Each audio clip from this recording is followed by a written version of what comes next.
Ladies and gentlemen, my name is Gana Shimthanu from Saparang Vichaya School Shumpon. Today, I'd like to introduce you the adventures of Nayraeg. Please enjoy.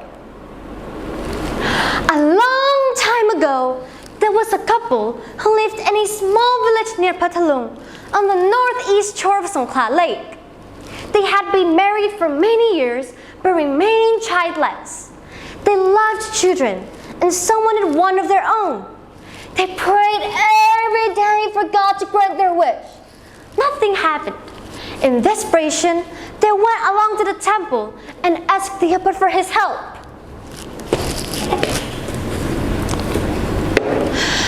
Take a small pebble like this, rub the edge of the lake, said the abbot, who was a very wise man.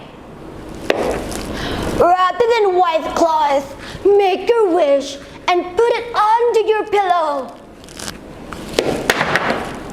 The couple followed the abbot's advice religiously. They prayed very hard. Finally, the wife became pregnant, and the couple were so very happy.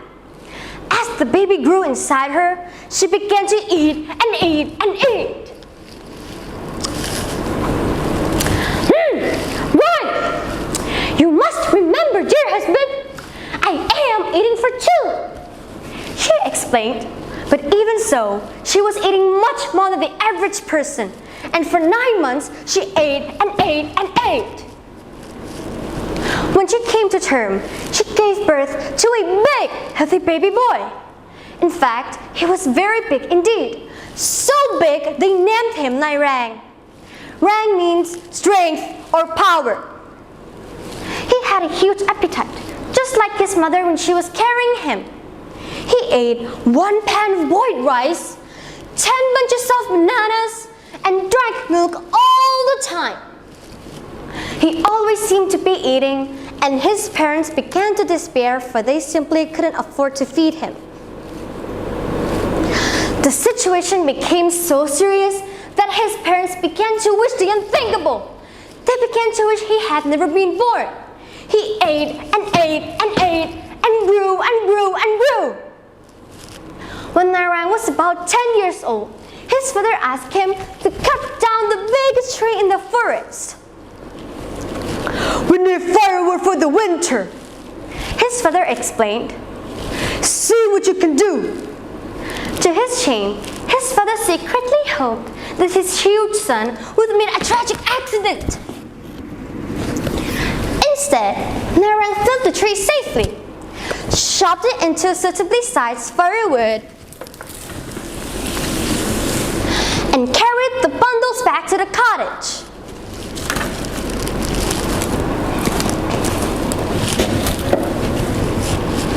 Still, he ate and ate and ate, and the more hard work his father asked him to do simply increased his appetite. One day, a Chinese trading junk moored close to the village. This is our chance, thought the parents, and persuaded the trader to sign Nayraeg as a deckhand on the junk. Look, said the mother, he is a big strong boy. He will be able to do the work of 10 men. The trader agreed and took the boy aboard. The junk sailed away with Nayraeg aboard. The mother said goodbye to his son as the junk moored away. See the line when the sky meets the sea, it calls you, and you don't know, but you must go. Then when in the sail on the sea must stay behind you, I must let you go. You must go, there's no telling how far you go. It wasn't long after the junk had been put to sea. The trader realized his mistake. The boy was eating all the food, and the crew began running out of supplies. The boy simply has to go, the trader confided to the boatswain. Let's challenge him to catch a dolphin, suggested the bosun. When he's in the water, we can simply leave him. And that's exactly what happened. As soon as Nayraeg dived into the sea, the junk hoisted sail and left. Nayraeg began to swim towards the shore. He could swim very well. As he began to wade ashore, he spotted an old sunken fishing boat. Using his enormous strength, he dragged the wreck ashore and set about repairing it.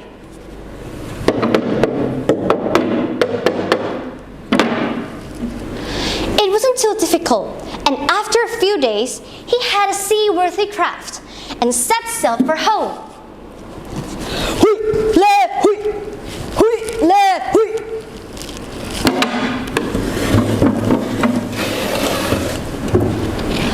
When he arrived, his parents were truly glad to see him. Regretting all their earlier bad thoughts and agreed to take him back into the family home. Nayraeg quickly found himself a good job and earned enough money to feed his considerable appetite and have spare cash to help his parents. Everyone was very happy. As the years passed, Nayraeg became older and wiser and much respected in the community. So popular and well-liked was he that he was asked to become governor of the region. A great honor and one that Nayraeg relished. Sometime into his tenure, Nayraeg received news that there was to be a great festival in Nakhon Si Thammarat, a city in the very north of his fiefdom. This was to be an important occasion for some relics of the Lord Buddha himself were to be interred in the ancient pagoda. Every village, town, and city arranged to have money and gifts sent to the pagoda to pay respects. Nayraeg himself personally loaded a boat with 900,000 baht in gold.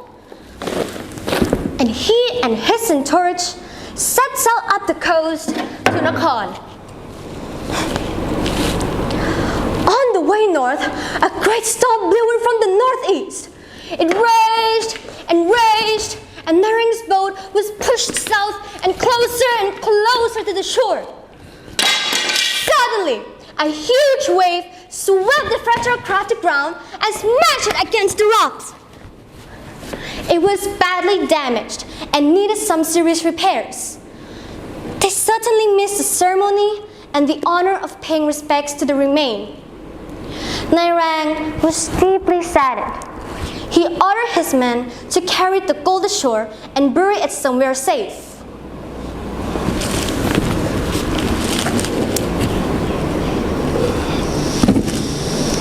He then ordered his own death and instructed that his servant head be placed atop the treasure. The governor's orders were obeyed to the letter, and so ended the adventures of Nayraeg. The moral of the story is, be yourself and always try your best. No matter what other people think about you, God made you the way you are for a reason. Thank you.